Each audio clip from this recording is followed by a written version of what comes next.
Hey there, folks. Brian King, the Mindset King here, coming to you live from Self Care Central. This is something I typically do in the afternoons after sitting up at my desk for the first 4 or 5 hours of the day. The pain in my legs or the circulation and just plain old fatigue from sitting up all that time usually leaves me feeling pretty sore and wiped out, so I spend a good chunk of the afternoon working from bed on my phone, which most people don't realize because I'm not always coming to you like this, all front and center. So the reason I'm coming to you now is because I spoke to one of my clients not too long ago, and one of my clients is a teenager that has a chronic condition. And when you're going to the public school, one thing you don't have a lot of control over is your time, your schedule, how you spend it. So you can't really work with the ebbs and flows of your energy level. You know, one of the best benefits of being self-employed is the fact that I control my time. I know where my energy peaks are. I tend to work best before noon every day. So I put in as many conference calls, as many client sessions as I can before noon, maybe even before 1 and earlier, because that's when my energy is at its best. After that, I start feeling more pain. I start to get a little bit more foggy and just fatigued, and I need to go and lay down. Now, there are some of my clients who don't care if I talk to them from bed. That's awesome, because then I can talk to them like this. Or I can just sit up in bed and have the wall in the background.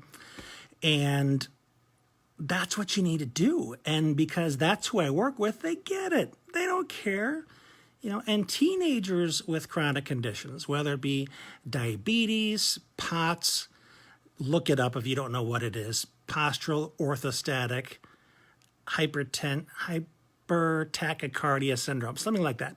But look up POTS. It's a pain in the butt. I've got it, my boys have it, and one of my clients has it. Then there's your ADHD, bipolar, OCD, all of those things. But if they reach a level where they can seem debilitating, people who are raised in a traditional school system or a traditional home think that you've got two options to pay your bills. You're either employed or you're unemployed. So a lot of people who are really compromised or impacted by their disability think that if you can't work, your only other option is disability or unemployment. That's not true. There's also self-employment. There's also being an entrepreneur. And that takes a lot more flexibility and creativity in your thinking. And that's where I come in. Because a lot of the people I work with these days, they have some chronic conditions that make their ability to perform pretty inconsistent. And I teach them how to think outside the box and how to do things in a very unique way so that they can have their challenges, they can take care of themselves, but they can also be successful. Because that's what I've been doing for the past 12 years. You know, it started with ADHD, and then I was diagnosed with the Ehlers-Danlos syndrome, and now I have the multiple sclerosis. I spent a lot of time in bed, but I also spent a lot of time serving my clients all over the world. I produce videos, memes, all kinds of stuff. You know how busy I am. You follow me. And I do it all with all of these challenges. It's not because I'm superhuman. It's because I'm creative. It's because I can be innovative. I know when my peaks are, I know when my valleys are, and I focus on being productive during those peak times. And during these down times is when I'm preparing. I'm taking notes, I'm listening to podcasts, I'm studying, I'm emailing, so that when I do have my energy back, I've generated a lot of ideas for content I can then create. So it's not a matter of being exhausted or being productive. I'm productive almost all the time. I just know how to make use of whatever my body is prepared to do. But if you tend to think in more traditional ways, whereas I'm resting or I'm working, I'm employed or I'm unemployed, Our culture in the West is very dichotomous. It's very either or. And you have got to really spend a lot of time living in the gray if you are going to be living with a chronic illness, but also building a business. There's a lot of new thinking that you have to do in order to be able to have it both ways. To be ill, but be successful. So I want you to think about if this is a situation you're in where you have some chronic challenges, some chronic illness, you've thought about going into business for yourself, but you think, I can't do it because I'm supposed to hustle. I'm supposed to work 12 to 16-hour days. I'm supposed to work my butt off 24/7, blah, blah, blah, blah, blah.